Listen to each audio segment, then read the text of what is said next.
बच्चों, हम पढ़ रहे हैं कक्षा 10 का विज्ञान विषय का अध्याय 6 जैव प्रक्रम। तो इस पाठ में हम समझेंगे कि जैव प्रक्रम क्या होते हैं, ये हमारे शरीर के लिए क्यों आवश्यक होते हैं, कौन कौन से प्रक्रम जैव प्रक्रम के अंतर्गत सम्मिलित किए जाते हैं, और यदि हमारे शरीर में रुक जाए, अनुरक्षण का कार्य यदि रुक जाए तो हमारे शरीर पर क्या प्रभाव पड़ेगा। तो ये सब बातें हम इस पाठ में समझेंगे। तो चलिए शुरू करते हैं। तो बच्चों, आप सभी ने किसी कुत्ते को दौड़ते हुए, किसी गाय को जुगाली करते हुए या फिर किसी इंसान को जोर से चीखते हुए जरूर देखा होगा। तो ये सभी क्या हैं? ये सभी सजीव हैं और समय के साथ साथ इनमें वृद्धि होती है। तो सजीवों की जो संरचना होती है ये सुसंगठित होती है।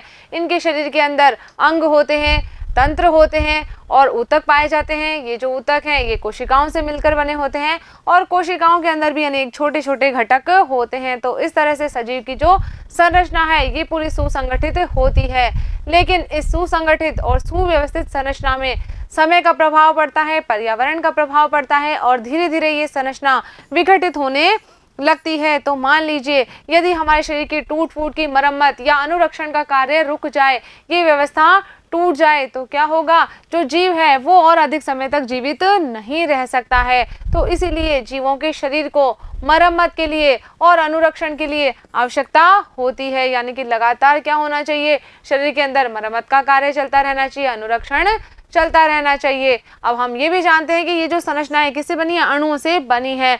तो इसीलिए इन अणुओं को लगातार शरीर में गतिशील बनाए रखना भी आवश्यक होता है। तो क्या होगा? शरीर जो है वो अनुरक्षण के लिए ऊर्जा का उपयोग करेगा। तो इस ऊर्जा के लिए क्या है? इन अणुओं को लगातार गतिशील बनाए रखना आवश्यक होता है। तो देखिए जैव प्रक्रम क्या होते हैं। अभी हमने समझा कि जीवों के शरीर को अनुरक्षण की आवश्यकता लगातार बनी रहती है। तो इसीलिए जो अनुरक्षण का कार्य चलता है ये हमारे शरीर में निरंतर चलता रहता है। उस समय भी चलता है जब हम कोई विशेष कार्य नहीं कर रहे हैं, जैसे कि यदि हम सो रहे हैं या आप कक्षा में बैठकर पढ़ाई कर रहे हैं या फिर घर में बैठकर ये वीडियो देख रहे हैं, तो इस समय भी अनुरक्षण का काम जो है वो चलता रहता है। तो वे सभी प्रक्रम जो सम्मिलित रूप से अनुरक्षण का कार्य करते हैं, हमारे शरीर की टूट फूट की मरम्मत करते हैं, शरीर के वृद्धि और विकास में सहायक होते हैं, ये सभी प्रक्रम क्या कहलाते हैं? जैव प्रक्रम कहलाते हैं। यानी कि सम्मिलित रूप से वे प्रक्रम जो अनुरक्षण का कार्य करते हैं जैव प्रक्रम के अंतर्गत शामिल किए जाते हैं। अब हमारे शरीर में जो भी क्षति हो रही है या टूट फूट हो रही है, इसको रोकने के लिए या इसकी मरम्मत के लिए अनुरक्षण का कार्य लगातार चलता रहता है। तो इस अनुरक्षण के कार्य के लिए शरीर को ऊर्जा की आवश्यकता होती है। तो ये ऊर्जा हमारे शरीर को कैसे प्राप्त होती है कि देखिए ये ऊर्जा एकल जीव जो है वो शरीर के बाहर से प्राप्त करेगा, किसी बाहरी स्रोत से ये ऊर्जा प्राप्त की जाती है। तो इसीलिए इस ऊर्जा के स्रोत का बाहर से जीव के शरीर में स्थानांतरण करने के लिए भी किसी न किसी प्रक्रम की आवश्यकता तो होगी।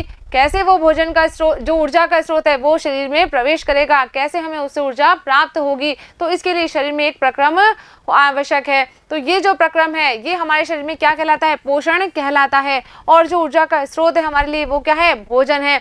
तो इस भोजन को हम शरीर में अंतर्ग्रहण करेंगे और उसका पाचन होगा, उसका अवशोषण होगा, उससे ऊर्जा का निर्माण होगा। तो ये प्रक्रिया क्या कहलाती है? पोषण कहलाती है। तो देखिए यहाँ पर जीव के अंदर शारीरिक वृद्धि भी होती है।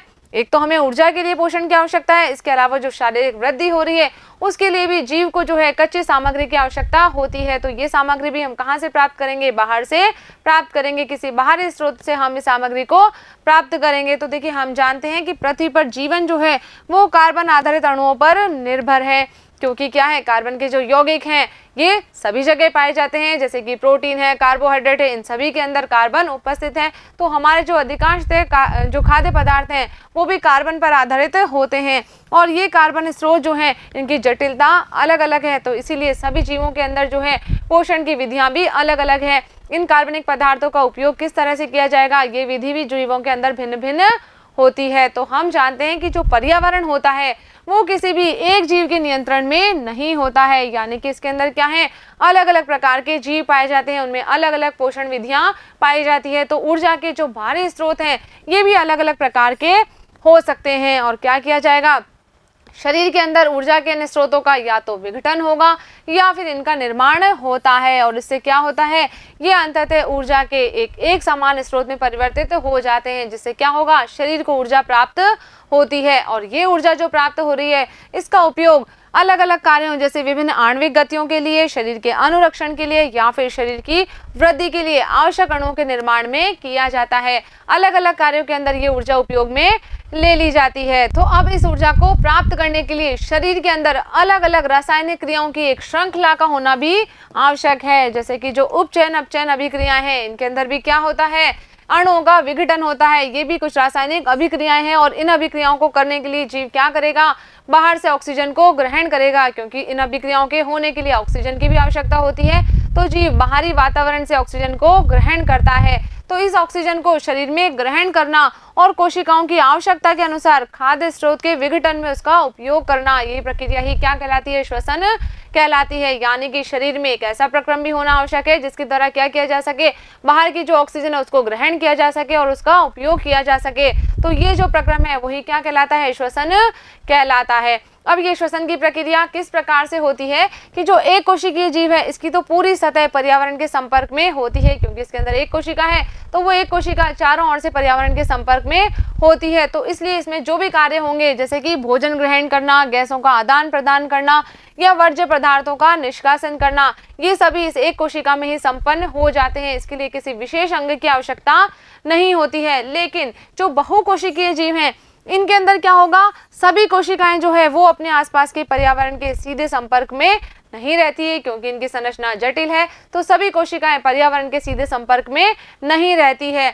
तो इसके लिए क्या होगा, जो साधारण विसरण है ये कोशिकाओं की आवश्यकताओं की पूर्ति नहीं कर पाता है, क्योंकि इन जीवों के शरीर का आकार भी बड़ा है। तो विसरण के द्वारा जो है वो सभी आवश्यकता पूरी नहीं की जा सकती है। तो इसके लिए क्या होता है इनके शरीर में कि जो बहुकोशिकीय जीव होते हैं इनमें विभिन्न कार्यों को करने के लिए अलग अलग अंग विशिष्टीकृत हो जाते हैं, जैसे कि भोजन का या ऑक्सीजन का जो अंतर्ग्रहण करना है वो भी विशिष्ट अंगों के द्वारा होता है। अब क्या होगा कि जो विशिष्ट अंग है ये भोजन और ऑक्सीजन का अंतर्ग्रहण तो कर लेंगे, लेकिन क्या होगा, शरीर के सभी भागों को ऑक्सीजन और भोजन की आवश्यकता होती है। तो इसीलिए एक ऐसे तंत्र की भी आवश्यकता है जो इन पदार्थों को शरीर के विभिन्न भागों तक पहुंचा सके। तो इस स्थिति में कौन सा तंत्र कार्य करता है, वहन तंत्र कार्य करता है। ये वहन तंत्र क्या करेगा, भोजन और ऑक्सीजन को शरीर के विभिन्न भागों तक पहुंचा देगा। अब हमारे शरीर में क्या हो रहा है, अलग अलग रासायनिक अभिक्रियाएं हो रही है, ऊर्जा का निर्माण हो रहा है, लेकिन इन रासायनिक अभिक्रियाओं के अंतर्गत कुछ उप उत्पाद भी बनते हैं। जैसे कि मान लीजिए यदि हम देखें कि कार्बन के स्रोत और ऑक्सीजन का उपयोग ऊर्जा प्राप्ति के लिए हो गया है और क्या बन रहा है, कुछ ऐसे उत्पाद बन रहे हैं जो हमारे शरीर के लिए हानिकारक हैं, जिनका हमारे शरीर में कोई उपयोग नहीं हो सकता है। तो क्या करना पड़ेगा, इन अपशिष्ट पदार्थों को शरीर से बाहर निकालना भी बहुत आवश्यक है, क्योंकि हमारे शरीर के लिए हानिकारक भी हो सकते हैं। तो इन्हें बाहर निकालने का जो प्रक्रम है वो क्या कहलाता है, उत्सर्जन कहलाता है। यानी कि एक और प्रक्रम की हमारे शरीर को आवश्यकता है। कौन सा है प्रक्रम, उत्सर्जन की। जो अपशिष्ट पदार्थ हैं, जो वर्ज्य पदार्थ हैं, उनको शरीर से बाहर निकालना भी जरूरी है। अब क्या होगा कि जब हमने देखा कि रासायनिक अभिक्रियाओं के अंदर कुछ ऐसे उप उत्पाद बन रहे हैं तो उन्हें उत्सर्जन तंत्रों तक किस प्रकार पहुंचाया जाएगा, तो ये कार्य भी कौन करेगा, शरीर का जो परिसंचरण तंत्र है वो इस कार्य को करता है। जैसे कि मान लीजिए हम बात करें कि श्वसन की प्रक्रिया में हम ऑक्सीजन का उपयोग कर रहे हैं और कार्बन डाइऑक्साइड गैस जो है वो अनुपयोगी पदार्थ है, तो इस कार्बन डाइऑक्साइड को फेफड़ों तक पहुंचाया जाएगा और बाद में जो है ये शरीर से बाहर निकाल दी जाती है। तो इस कार्बन डाइऑक्साइड के परिवहन के लिए भी एक परिसंचरण तंत्र का होना आवश्यक है। तो ये जो परिसंचरण तंत्र है ये क्या करता है, ये अपशिष्ट पदार्थों को कोशिका से लेकर उत्सर्जन ऊतक तक पहुंचाता है, यानी कि इस कार्य के अंदर परिसंचरण तंत्र कार्य करता है। तो इस प्रकार से हमने देखा कि जो अलग अलग प्रक्रम हैं वो हमारे शरीर को सुचारू रूप से चलाने के लिए आवश्यक होते हैं, जैसे कि पोषण का प्रक्रम है, श्वसन है, उत्सर्जन है या फिर वहन तंत्र है। तो ये सभी तंत्र मिलकर हमारे शरीर के अनुरक्षण का कार्य करते हैं और इन्हें ही हम क्या कह रहे हैं, जैव प्रक्रम कह रहे हैं। तो बच्चों यहाँ पर हमारा ये भाग कंप्लीट हो गया है। अब कर लेते हैं हम इस भाग से संबंधित कुछ प्रश्न जो कि हमारी पाठ्य पुस्तिका में दिए गए हैं। तो पहला प्रश्न दिया गया है हमें यहाँ पर कि हमारे जैसे बहुकोशिकीय जीवों में ऑक्सीजन की आवश्यकता पूरी करने में विसरण क्यों अपर्याप्त है? तो हमने देखा था कि जो बहुकोशिकीय जीव हैं इनके अंदर क्या होगा, इनका आकार बड़ा होता है, इनकी संरचना जटिल होती है और सभी कोशिकाएं जो होती है वो पर्यावरण के सीधे संपर्क में नहीं रहती है। अब क्योंकि जीव का आकार बड़ा है तो ऑक्सीजन की आवश्यकता भी अधिक है, तो विसरण जो है एक धीमा प्रक्रम होता है, तो ये कोशिकाओं की आवश्यकता की पूर्ति नहीं कर पाता है। तो क्या लिखेंगे इसमें हम कि बहुकोशिकीय जीवों का आकार बड़ा होने के कारण ऑक्सीजन की आवश्यकता अधिक होती है। विसरण क्या है? एक धीमा प्रक्रम है जिससे कोशिकाओं को ऑक्सीजन की आपूर्ति शीघ्रता से नहीं हो पाती है। तो इसीलिए जो विसरण है ये बहुकोशिकीय जीवों में ऑक्सीजन की आवश्यकता को पूरे करने के लिए अपर्याप्त होता है। नेक्स्ट क्वेश्चन देखते हैं।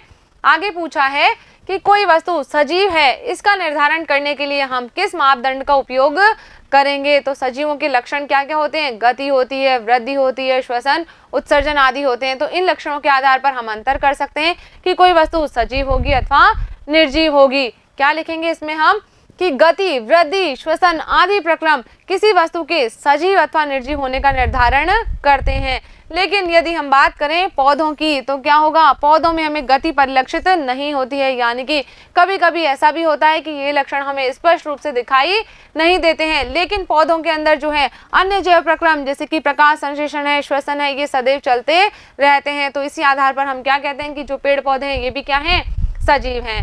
आगे बढ़ते हैं, नेक्स्ट क्वेश्चन ले लेते हैं। आगे पूछा है कि किसी जीव द्वारा किन कच्ची सामग्रियों का उपयोग किया जाता है? तो ये जो कच्ची सामग्रियों का उपयोग है ये जीव की जटिलता और उसके पर्यावरण पर निर्भर करता है। जैसे कि यदि हम बात करें पौधों की तो पौधों को कौन कौन सी कच्ची सामग्री चाहिए? वायुमंडल से कार्बन डाइऑक्साइड, इसके अलावा पृथ्वी से जल और सूर्य का प्रकाश। तो ये सब कच्ची सामग्री का उपयोग वो अपने भोजन के निर्माण में कर लेते हैं। आगे बढ़ते हैं। अगला प्रश्न पूछा है हमसे कि जीव के अनुरक्षण के लिए आप किन प्रक्रमों को आवश्यक मानेंगे? तो अभी हमने देखा बहुत सारे अनुरक्षण प्रक्रमों के बारे में जो हमारे शरीर के लिए आवश्यक होते हैं, जैसे कि कौन कौन से थे? पोषण, श्वसन, वहन, उत्सर्जन आदि। और इन सभी प्रक्रमों को सम्मिलित रूप से हम क्या कहते हैं? जैव प्रक्रम कहते हैं। तो ये जो जैव प्रक्रम है ये हमारे शरीर के लिए आवश्यक होते हैं।